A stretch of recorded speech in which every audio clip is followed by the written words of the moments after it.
ঠিক আছে, তো আমি যেটা বলছিলাম সেটা একটু ধীরে সুস্থেই বলা যাক। যে আমার ফর্মুলা ছিল ডি এল ডিএক্সএল, এটা আমরা ধরে নিচ্ছি, হ্যাঁ, DL DXL of BX plus C to the power M, এটা সমান equal to M into M minus one etcetera till M minus L minus one, তার মানে M minus L plus one BX plus C, আমি নিজের জন্য জায়গা কম রেখেছি, হ্যাঁ, so BX plus C to the power M minus L, এটা হচ্ছে আমার ফর্মুলাটা। তো এই ফর্মুলাটা আমরা ধরলাম যে let it be true for এল। আমাকে দেখাতে হবে যে এল প্লাস ওয়ানেথ যখন আমি ডেরিভেটিভ নেব তাহলেও এই একই ফর্মুলাটা হোল্ড করবে। এখানে কিন্তু এলটা লেস দেন এম, এটা আমি নিয়ে রেখেছি, ঠিক আছে। আমি এল ইকুয়াল টু ওয়ান এর জন্য প্রুভ করেছি, আর এল লেস দেন এম এর জন্য ধরছি যে ফর্মুলাটা সত্য। এবারে আমি যেটা স্ক্রিনে লেখা আছে dl plus one dxl plus one of the same function compute করতে চাইছি। তো আমি যেটা বলছিলাম যে this is equal to actually ddx of DL dxl bx plus c, one second, bx plus c whole to the power m, right? এইটা হচ্ছে আমার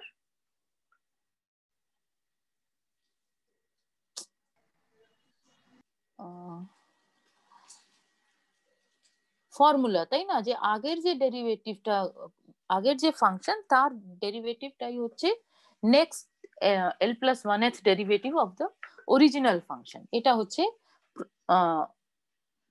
the way we are talking about higher derivatives. তাহলে আমি এটা করতে বসলাম, ঠিক আছে। এবারে আমি স্ক্রিনের মাথায় যেটা পেন দিয়ে লিখে রেখেছি ফর্মুলা, এটার দিকে তাকাও। এটার মধ্যে M into M minus one into etcetera till M minus L plus one, এই পুরো জিনিসটা, আরে আমি একটা বি লিখতে ভুলে গেছি, I am sorry, B to the power L এখানে রয়েছে, হ্যাঁ। এই পুরো জিনিসটা আর বি টু দি পাওয়ার এল, এই পুরো জিনিসটাই তোমার কিন্তু একটা কনস্ট্যান্ট এক্স এর উপর নির্ভর করছে না। সুতরাং তুমি যদি ডিডিএক্স অফ ওটা করতে যাও তাহলে এই জিনিসগুলো কিন্তু ডেরিভেটিভটার সিম্বলের বাইরে আমি বার করে ফেলতে পারি, তাই না? আমরা এটা এই ধরনের একটা ফর্মুলা দেখেছি, ddx of c times g is equal to c times dg dx, তাই না? সো ওই সি যে কনস্ট্যান্ট, সেটা রোল এই পুরো পুরো গুণফলটা এখান অব্দি প্লে করছে। তো সেটাকে তুমি বার করে নিয়ে আনলে করে ডিডিএক্স অফ, যেটা জাস্ট এক্স এর উপরে নির্ভরশীল যে টার্মটা, তার তার ডেরিভেটিভ নিচ্ছ, সেটা কত, BX plus C to the power M minus L. তাহলে এটার তুমি এবারে আবার করে তুমি চেন রুল লাগাও। তাহলে চেন রুল লাগালে তুমি কি পাচ্ছ, যে প্রথমটা যা ছিল এমনি টুকে যাও। তাহলে তোমার এম থেকে এম মাইনাস ওয়ান ইত্যাদি, একটু কম লেখা হয়েছে, লিখতে হবে কতটা, m into M minus one into etcetera, এটাও লিখতে হতো। এবার এম মাইনাস এল প্লাস ওয়ানটা আসলে এম মাইনাস এল মাইনাস ওয়ান, তাই না? তুমি যদি খেয়াল করো এটা, তারপরে এটার যখন তুমি ডেরিভেটিভ লিখতে যাচ্ছ তখন BX plus C is the something, মানে চেন রুল লাগাচ্ছ আবার, হ্যাঁ, to the power M minus L রয়েছে। তাহলে প্রথমে কি করবে, যে এম মাইনাস এলটা নামবে, করে তোমার Times bx plus c to the power m minus l minus 1 এটা পাবে। তারপরে তোমায় কি করতে হবে, যে bx plus c এর ডেরিভেটিভটা নিতে হবে। This is the chain rule. তো bx plus c এর ডেরিভেটিভ যদি নাও উইথ রেসপেক্ট টু x, তাহলে একটা b বেরিয়ে আসবে। আর অলরেডি একটা আমি এখানে দেখাই যাচ্ছে, হ্যাঁ, বি টু দি পাওয়ার এল একটা অলরেডি ছিল কনস্ট্যান্ট হিসেবে। তাহলে এখান থেকে আরেকটা বি যদি চলে আসে, তাহলে b to the power l into b x plus C to the power M minus L minus one হয়ে গেছে। তাহলে তুমি যদি এটাকে আরো নিটলি লেখো, যেটা আমরা বদার করিনি স্ক্রিনে যে আমার এটা সমান হয়ে যাচ্ছে equal to m into m minus 1 into etcetera m minus l, right? তাহলে l প্লাস 1 থেকে এক কম, হ্যাঁ, b to the power l plus 1 bx plus c to the power, মানে যেটা জাস্ট বলতে চাইছি m মাইনাস এটাকে l প্লাস 1 ভাবো, ঠিক আছে? জিনিসটা তো একই দাঁড়াচ্ছে, তাই না? তাহলে এইরকম তুমি একটা ফর্মুলা পেয়ে গেছো।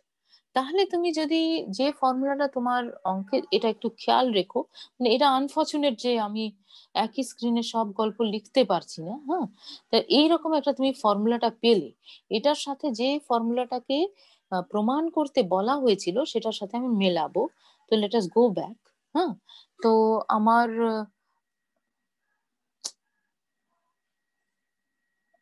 সরি, ঠিক জায়গায় পৌঁছেছি, উই হ্যাভ গট হিয়ার। তাহলে তুমি দেখো যদি মেলাও, তাহলে তোমার যে এই m মাইনাস কে ছিল, ওখানে m মাইনাস l প্লাস 1 পেলে, b to the power l plus 1 পেলে, মানে যা যা চাই সেগুলো পেয়েছো। এখানে m মাইনাস কে প্লাস 1 কে তুমি m মাইনাস কে মাইনাস 1 এই হিসেবে ভাবতে পারো, ঠিক আছে? তাহলে কে থেকে একটা কমছে, তাহলে সেই জিনিসটাই তুমি ওখানে পেয়ে গেছো। কি করে পেলে?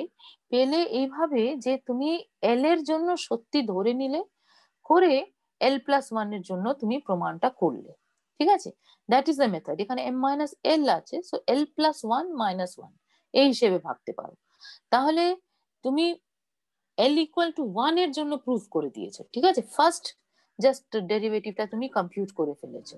তারপরে তুমি বলছো এল এথ ডেরিভেটিভটা ধরো এই ফর্মুলাটা স্যাটিসফাই করছে, তাহলে এল প্লাস 1 এর ডেরিভেটিভটাও ওই ফর্মুলাটাই স্যাটিসফাই করবে। কিন্তু এখানে একটা রেস্ট্রিকশন রেখে দিয়েছিলে যে যে এল এর জন্য স্যাটিসফাই করছে করে এল প্লাস 1টা স্যাটিসফাইড হবে, আবার দেখিয়ে দিই, সেটা কিন্তু লেস দেন এম এর জন্য ধরেছিল, ঠিক আছে? তাহলে তুমি বলতে পারো যে কে ইজ ইকুয়াল টু 0 তে তো মানে ফাংশনটা সে নিজেই আর কি, তাহলে ফার্স্ট ডেরিভেটিভ, সেকেন্ড ডেরিভেটিভ ইত্যাদি mth ডেরিভেটিভ অব্দি আমার কিন্তু যে ফর্মুলাটা দেওয়া আছে ওই এই ফর্মুলাটা স্যাটিসফাইড হবে, ঠিক আছে? এটা m অব্দি স্যাটিসফাইড হবে।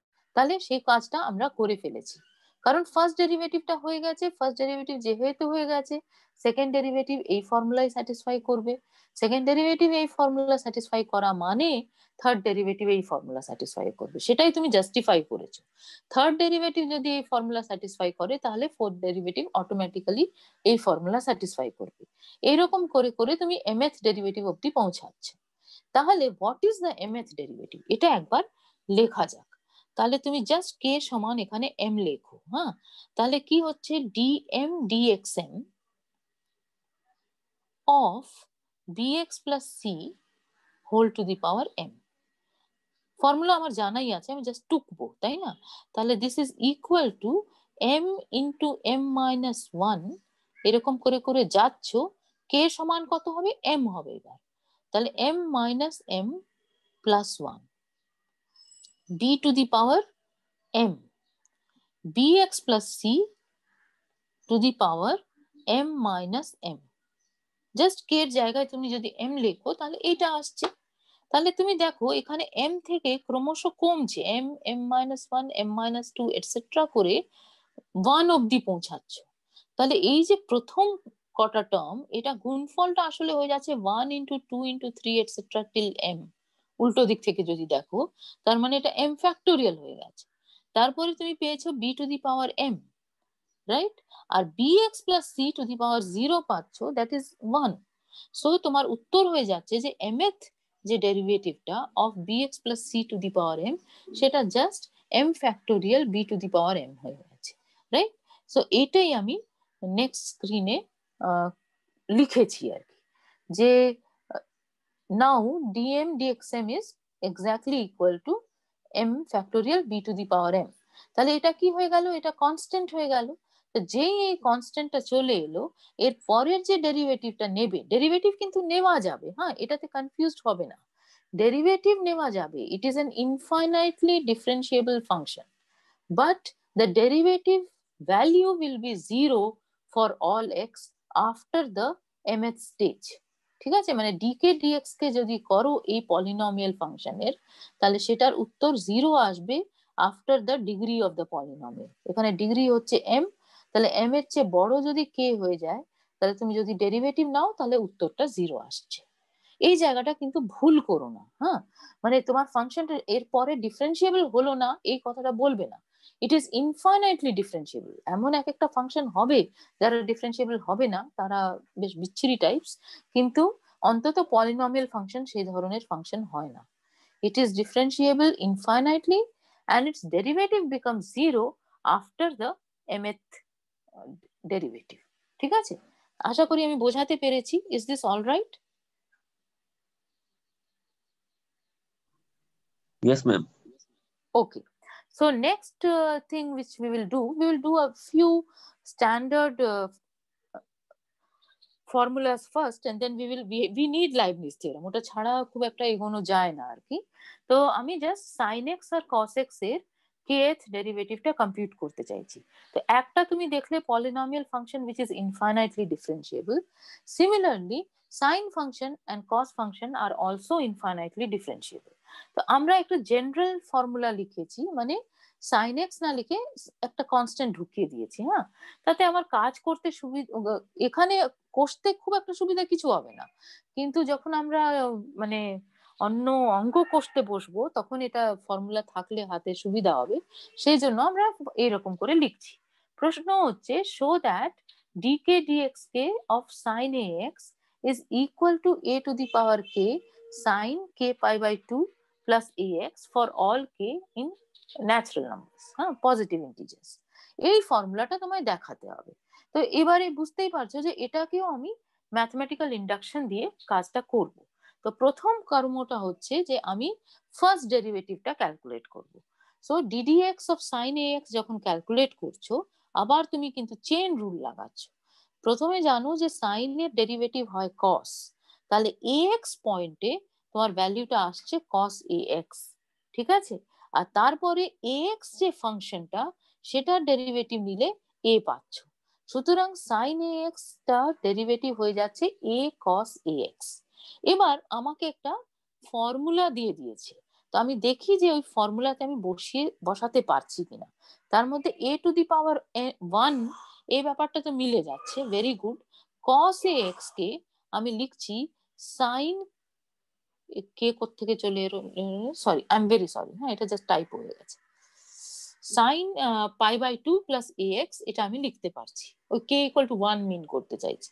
তো এটা লিখতে কি পারছি, এটা দেখবো, দেখার সবচেয়ে সহজ উপায় হচ্ছে এক্সপ্যান্ড করে দেখে নাও। তাহলে sine pi by 2 plus A x মানে হচ্ছে sine pi by 2 cos a x plus cos pi by 2 sine A x, right? So তাহলে cos পাই বাই 2 যেহেতু 0 আর sin পাই বাই 2 টা 1, সুতরাং মিলে যাচ্ছে। তাহলে এই কেটা নেই। হ্যাঁ, তাহলে তোমার a cos ax যেটা, that can be written as a sin pi by 2 plus ax।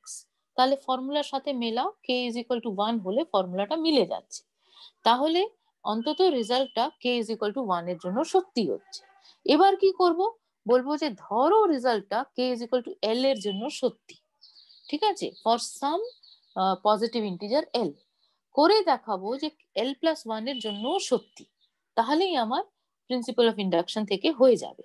তো আমি কি করছি যে আমি এল এর জন্য সত্যি ধরে নিচ্ছি, তার অর্থ হচ্ছে যে তোমার যে ফর্মুলাটা হবে এখানে লিখেছি সেজন্য আবার করে লিখিনি, তার অর্থ হচ্ছে যে DL DXL sine A x is equal to A to the power L sine L pi by 2 plus A X. এইটা তোমার, তুমি ধরে নিচ্ছ যে সত্য। তারপরে তুমি L plus 1th derivative of sine A X calculate করছো, তার মানে কি করছো, DDX of DL DXL sine A x এটা ক্যালকুলেট করছো। ঠিক আছে, তাহলে এবারে ফর্মুলা যেহেতু ধরে নিয়েছো যে এলএথ ডেরিভেটিভের ফর্মুলাটা হোল্ড করছে, সেজন্য সেটাকে এখানে বসিয়ে দিলে। বসানোর পর কি করবে পদ্ধতিটা, যে এ টু দি পাওয়ার এলটা কনস্ট্যান্ট, সেজন্য ওটা বেরিয়ে চলে আসবে, রাইট? তাহলে এ টু দি পাওয়ার এল তোমার চলে এসেছে। তারপরে আবার চেন রুল লাগাবো, সাইন অফ সামথিং, তাহলে সাইন অফ সামথিং এর ডেরিভেটিভ হচ্ছে cos of that something. Something হচ্ছে L pi by two plus A X, তাহলে cos L pi by two plus A X লিখবো, রাইট? আর তারপরে কি করতে হবে, সামথিং এর ডেরিভেটিভ নিতে হবে উইথ রেসপেক্ট টু এক্স। তাহলে সামথিং ছিল L pi by two plus A X, তাহলে তার derivative with respect to x নিলে, এটা তো কনস্ট্যান্ট, এখান থেকে আরেকটা এ চলে আসে, তাহলে হয়ে যাচ্ছে A L plus one cos L pi by two plus A x, right? তাহলে এই যে জিনিসটা পেলে, এটাকে তুমি ফর্মুলার মধ্যে বসাতে গেলে ওই একই ট্রিক ব্যবহার করো, যে তুমি just l pi by two plus A x এটার সাথে যদি পাই বাই টু যোগ করো, তার যদি সাইন নাও, তাহলে that is equal to cos L pi by two plus A x. ঠিক আছে? আর যদি বিশ্বাস না হয়, তাহলে এটাকে কিছু একটা, এটাকে একটা নাম্বার হিসেবে ধরবে, এক্সপ্যান্ড করো ওই আগের মতনই, nothing special, sine pi by two cos L pi by two plus A x, right, plus cos pi by 2 sin L pi by 2 plus ax. This is your expansion. এটার মধ্যে cos pi by 2 is 0, সুতরাং second টার্মটা আর আসছে না। sin pi by 2 is 1, সুতরাং this is just equal to cos L pi by 2 plus ax. সুতরাং তুমি al plus 1 sin pi by 2 plus L by 2 plus ax এইভাবে express করে দিতে পারছো। এবার এই যে প্রথম দুটো, এবার মানে এটা একসাথে রেখে তুমি এক্সপ্রেস করে দেখলে যে ফর্মুলাটা ঠিক আছে। এবারে pi by two plus L by two কে একসাথে লেখো, তাহলে কি হবে, L plus one into pi by two হয়ে যাচ্ছে। তাহলে খুব নিটলি উত্তরটা এসে যাচ্ছে A to the power L plus one sine L plus one pi by two plus A x, right? তাহলে এবার ফর্মুলার সাথে মেলাও, যে এখানে DL plus one DX L plus one ছিল, তাহলে A to the power L plus one এসেছে sine L plus one pi by two plus A x, এই জিনিসটা আসছে। তাহলে তোমার যদি এল এর জন্য ফর্মুলা সত্যি হয়, তাহলে এল প্লাস ওয়ান এর জন্য সত্যি হবে। এখানে আমাকে কোনো একটা বাউন্ডিং কন্ডিশন দিতে হচ্ছে না, তার কারণ হচ্ছে যে যে মানে এখানে যে নাম্বার গুলো রয়েছে তার উপরে কিন্তু ডেরিভেটিভটা নির্ভর করছে না। আগের যেটা ছিল পলিনোমিয়াল ফাংশন, সেখানে ওই যে ভেতরে এমটা ছিল, এম এর উপরে কিন্তু ডেরিভেটিভের চেহারাটা নির্ভর করে যাচ্ছিল, ওই m into M minus one এরকম সব আসছিল, সেই জন্য ওখানে একটা ক্রুশিয়াল ব্যাপারটা হয়ে যাচ্ছিল। কিন্তু এখানে যেভাবে নির্ভর করছে, তাতে বারে বারে একটা করে এ গুণ হয়ে যাচ্ছে, সুতরাং এটা তুমি ইনফাইনাইটলি মেনি বার নির্দ্বিধায় করে যেতে পারো।